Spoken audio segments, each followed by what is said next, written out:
Okay, so today I'm going to show you how to cut cabs. So here's a handful of cabs that I cut today. And to give you a good example, this is a piece of aloe. And this cabachon, refocus. You see how it has these edges? Come on, refocus. These edges right here, and see how pretty even those edges are all the way around the stone. So there's an edge around the stone. This stone allowed for a tall dome, so this is called the dome right here. Some stones, though, based on the thickness that you get them, you cannot create a tall dome. Luckily, with this stone, I was able to create a tall dome. And I cut this stone to be used with this type of a bezel wire. So this bezel wire, and let me get this out here.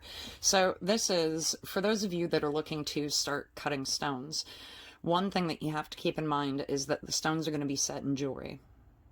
Okay, so you are cutting a stone that will be destined for a jeweler to make into jewelry. If that is your goal, that is your plan to cut cabs for jewelers, then you need to learn to cut cabs, and you need to learn how jewelers are going to be setting the cabachons.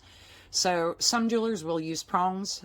A lot of jewelers don't, though. And so this is what is called bezel wire. So this is a thin bezel wire. This is a taller bezel wire. These are the two most common bezel wire heights that are used.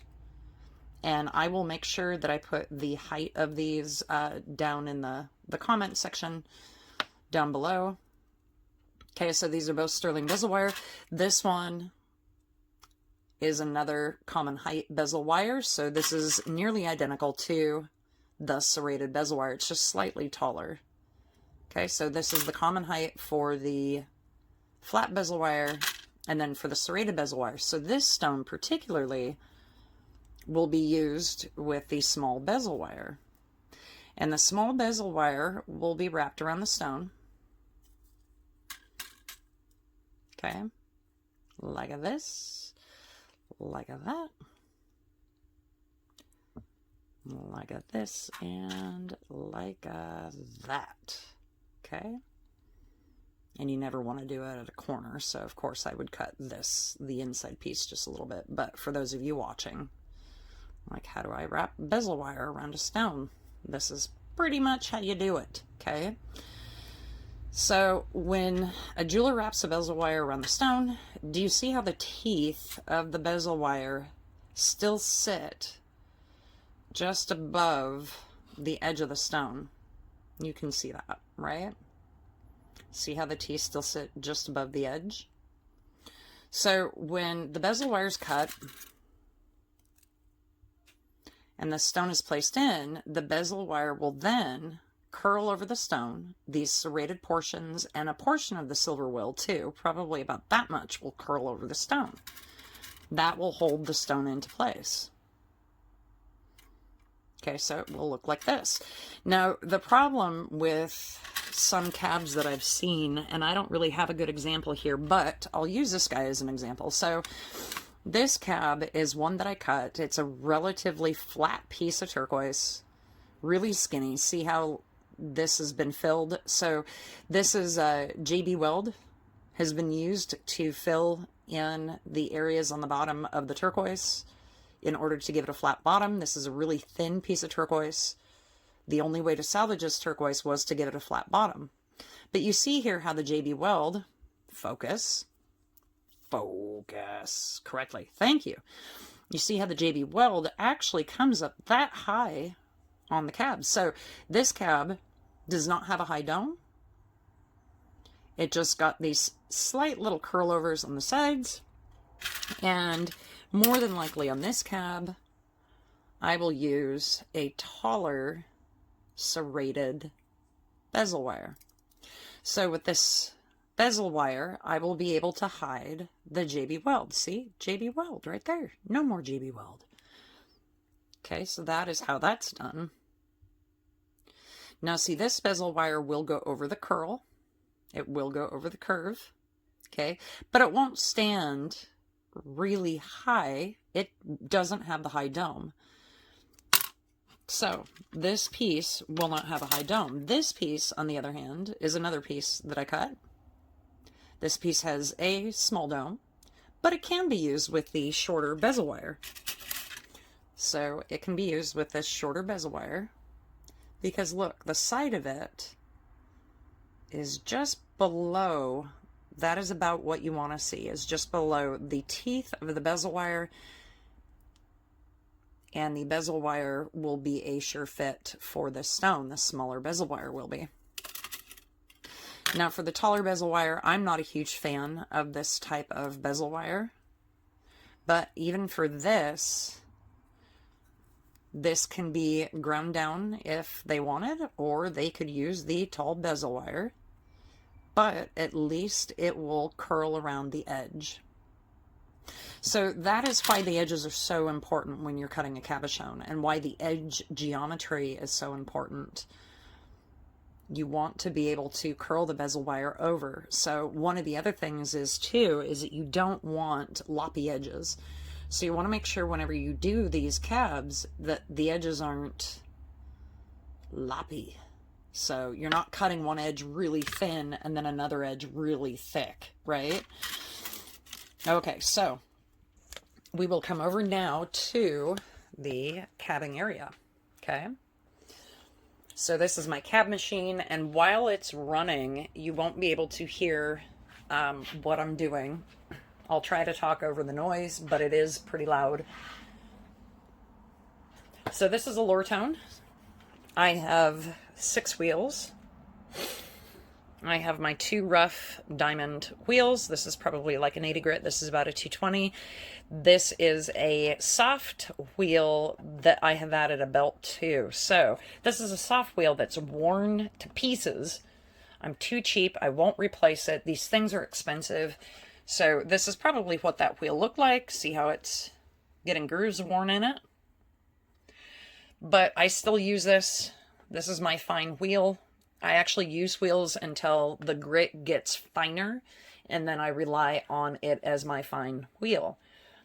This is probably it's probably close to like 10,000 now, so 1,200 doesn't count. This one here is about 500 grit. This wheel's pretty worn, and again, this is a belt. And then this is a belt. This is probably about 60 grit.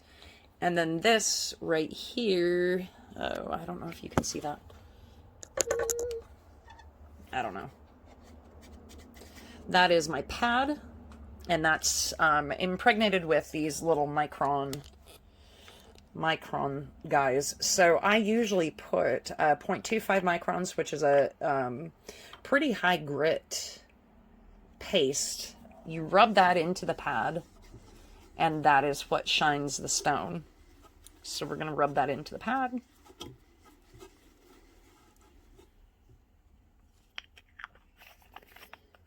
Okay.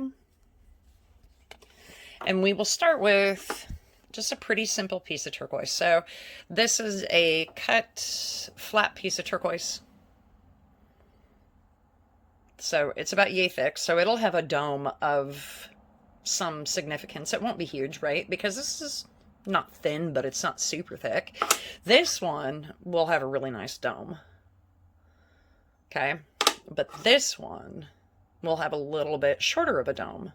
So your slabbed turquoise or slabbed whatever it is that you're cutting is always going to define the dome, however it's been cut. So I'm going to try to get a stool, and we will put you all on a stool. Hopefully y'all can see this.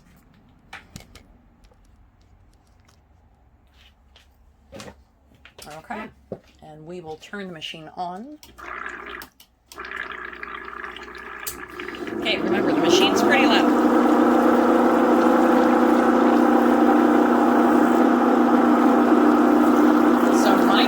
Get water through a bubbling system.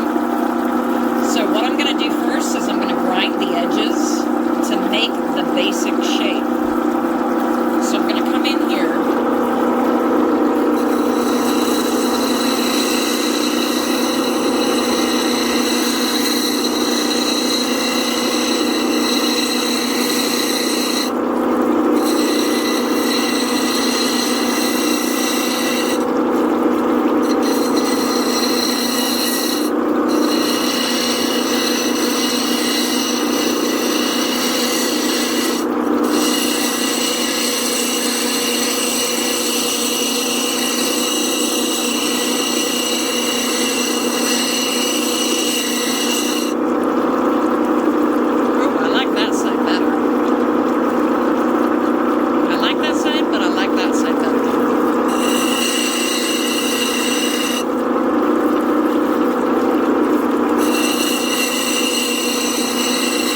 what I'm looking to do is I'm getting rid of all of these things if I can. So I decided just a minute ago that this is going to be my top because I actually really enjoy the matrix, the dirt in the turquoise.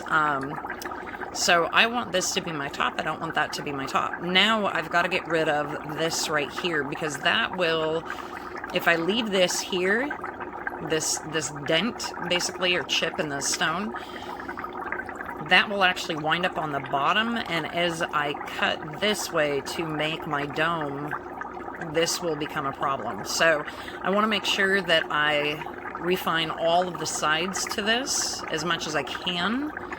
I won't worry about this too much right here, this piece, because look, it's going the same direction that I want my dome to be cut. So as I cut my dome, that will get refined.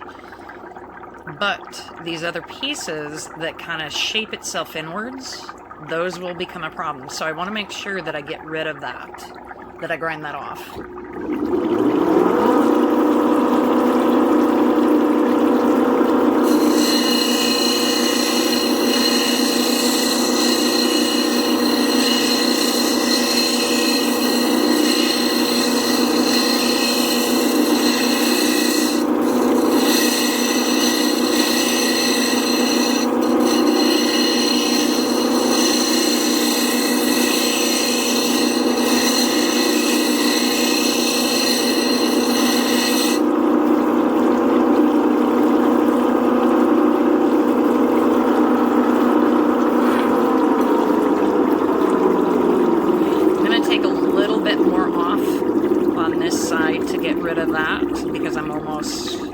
Done with him, but as I take just a hair off more on here, and sorry about the shakiness of the camera, I've got this camera stand in between my knees because that's the only place I can really hold it to give you a good view of this. Let me see here if I can get this set up a different way. Gotta move a bucket of water. Okay, and at any time I might actually end up splashing water on my camera, so it might go south on me here in a minute. So this guy right here we want to get rid of. Now, as I start refining this, I'm going to start shaving the inside, and how I'm going to do that, in order to do the sides, you want to go pretty much straight on to the round of the wheel, which is right about here. When I shave my sides, I'm going to tip it, and I want you to see what I'm going to see. I want to tip this thing right here, and do you see how I can see this end? That is the end that will be sitting up against the bezel wire, so I can get a pretty even end as long as I can see what's in between here. So, let's keep going.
ran into this. This happens a lot, especially if the stone is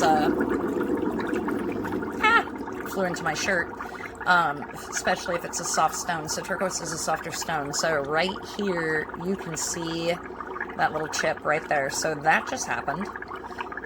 So what I want to do is I want to grind that out, but at the same time, I want to keep this shape, right? So when I grind on this side, I'm going to have to grind a little on this side to keep the shape. So that's just part of life and cutting stones. So when you find that, you want to grind one side to match the other side. The other thing is too, so shape. Shape is really important. One of the things that I noticed, not until later on after I'd been making cabochons, is that people really gravitated towards common standard shapes. So geometrically symmetric shapes. So symmetric. If you cut it in half, one side matched the other side. So non-symmetric shapes. Let's see, this is kind of non-symmetric, right? So the tip of this little teardrop is off to one side, and it's flat on one side, and it's got a curl on the other side. So, lots of cat hair. This one needs to be ground a little bit more because I ended up with a fissure in it, so I'm going to kind of chase that. And when I do, I'm actually going to bring this tip right here so that the shape is more of an actual teardrop instead of wonky on one side and then flat on the other. The problem is, when you choose a particular shape, you are losing a lot of rough. So for each, let's say I go to sell this little thing right here, right? So I can sell it for about 75 cents a gram, or a carat, or 50 cents a carat. It's Kingman turquoise. It's actually a decent turquoise. 50 cents carat's about fine, 75 cents carat's about fine. So the more that you grind off of this, the less weight you will have, the less money you make. However, sometimes it pays to have less, and it does, right? Like, you're going to have happier jewelers. Jewelers are going to be more prone to buying from you, and so choose shapes that are geometrically pleasing to the eye. So symmetry is a big one. So I'm going to grind out and chase this little fissure right here. Hopefully we don't have any more.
So, believe me, this machine is like super hella old, but there's new bearings in there. The motor actually took off and ran it without this contraption attached, and there was no noise coming from the motor. So this is not bearing noise. This actually is a fault in here. The bearings actually face each other, and I put some sound deadening material in this box right here. But there's still one hell of an echo. So if you know how to quiet the hell these things up, you let me know just down in the little ticket box down there in the bottom. But bearings are new. So back to the lesson.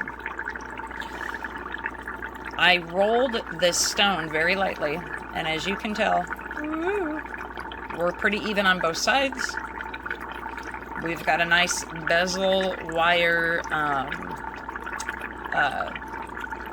band, basically, that runs around the stone. And so we're pretty even. That looks really good. The dome looks good. It doesn't look loppy. Loppy is like when the dome is higher in one place or really high in one place and then really short in another place. And so it's relatively even on both sides. And the only thing I will say that I dislike, as a jeweler, this is kind of my pet peeve. So with points this pointy, so check out how pointy that point is. Ooh, and look, still have a fissure right there. Should I chase that? I don't know. I probably should chase that. Oh, so I'll be chasing that with this light guy. So you can tell this is really worn out. But here on the outside edges of it, it's actually not that worn out. So I will chase it with the light guy and see what I can get. But I'll show you here in a minute. I'm going to round out the tip and not make it so detrimental. So the problem with having a super fine tip on any cab, especially turquoise is not a hard material, and so the tip itself is going to be very prone to being brittle, whether it be in jewelry, whether it be while it's being set, whether it be while it's on its way to shipping to somewhere. This is always a point that may end up breaking. So what I normally try to do is I try to round these off just a little bit so the points aren't so fine, and you would hardly notice. So look at it now, and I'm going to shape it a little bit more and chase out that fissure. Okay, and you won't even notice that the point's gone. So let's do this again.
stick her under some pretty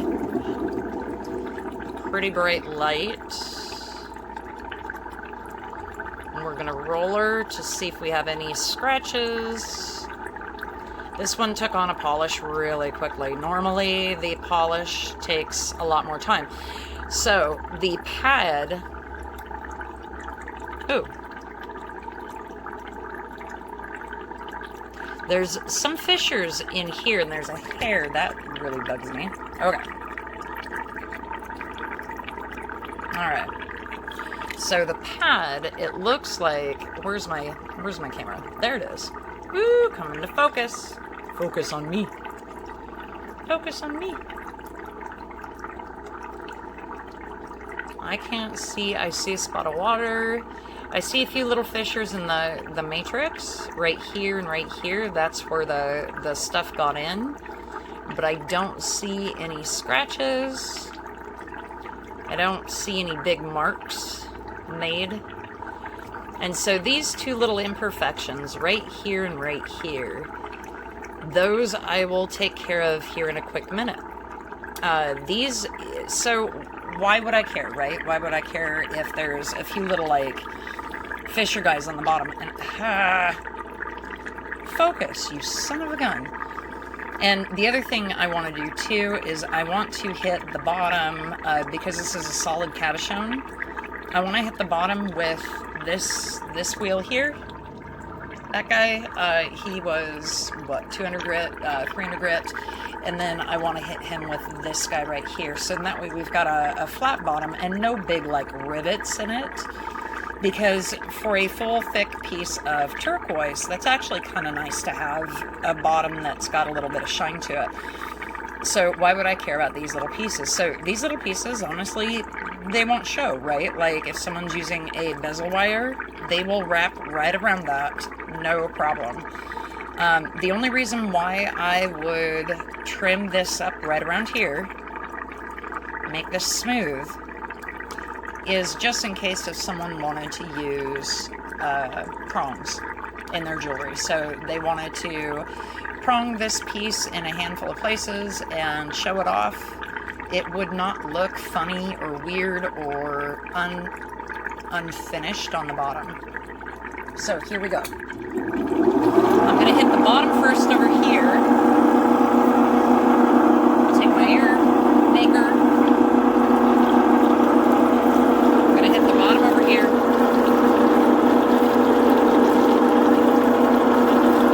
Stop it. Okay, there we go.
Machine, because we've got one more step to do.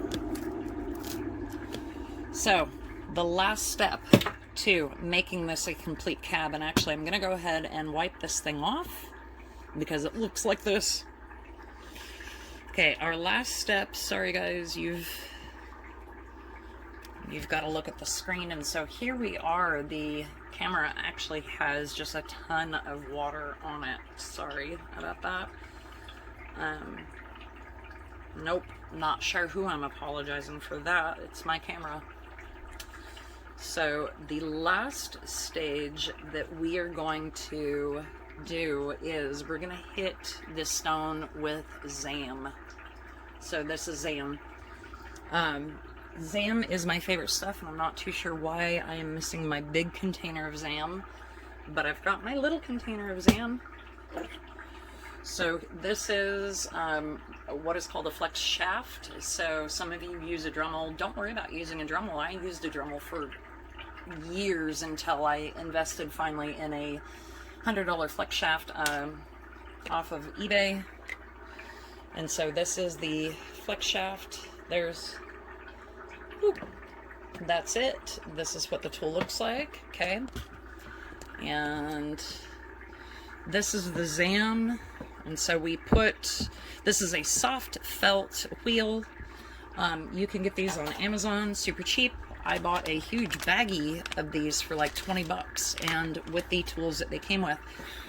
So I'm going to hit a little, put a little on my tool, and then I'm going to put some on the stone. Sorry guys, I'm having like really a hard time focusing here. Okay. You don't want, if you've got a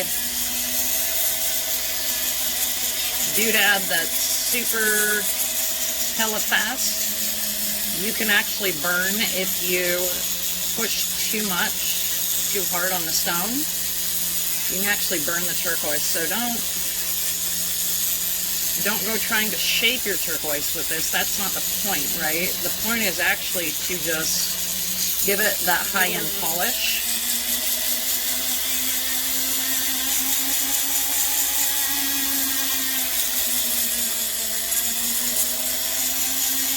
It's just the one step further that you need to take your stones beyond amazing.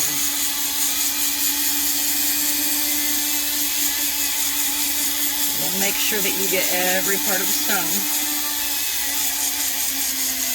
And sometimes, if I spend a hot minute on the bottom, I may hit it with Zam.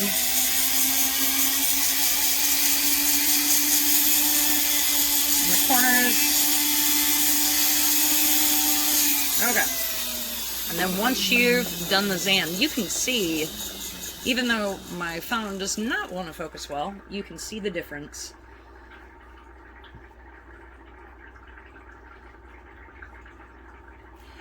And so, hold on, I'm wiping Zam off. So wipe the Zam off with a cloth, a towel, and that's what I'm doing, is I'm wiping the Zam off. So this is our end product, and our end product, I actually will be chasing down some little scuffs that I see still in it.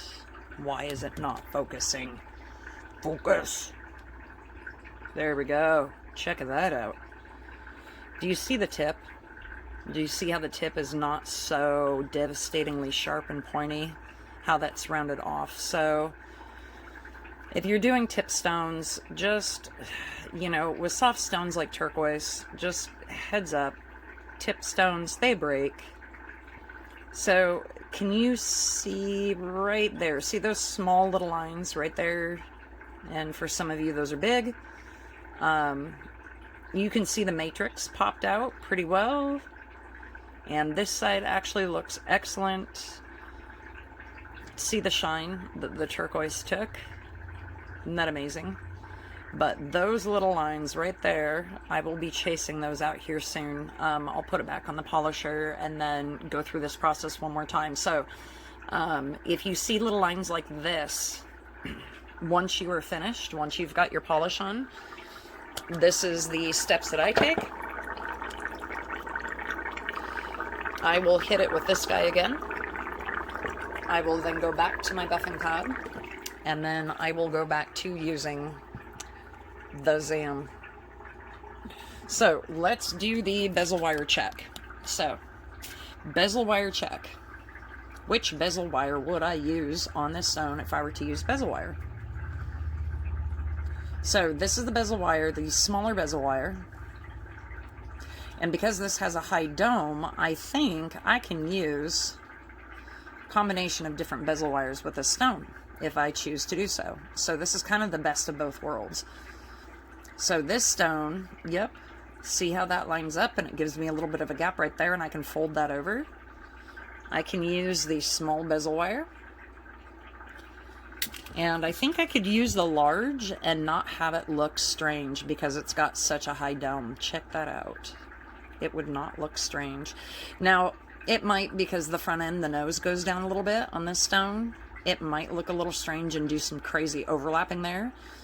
But I have a choice, right, between bezel wires. So the taller the dome, the more bezel wire choice that you have. Just remember, and see, I can see a little bit of ridge in that side of the dome, but just remember, this is why we cut the stones the way that we do. For the bezel wire to be able to lap over these stones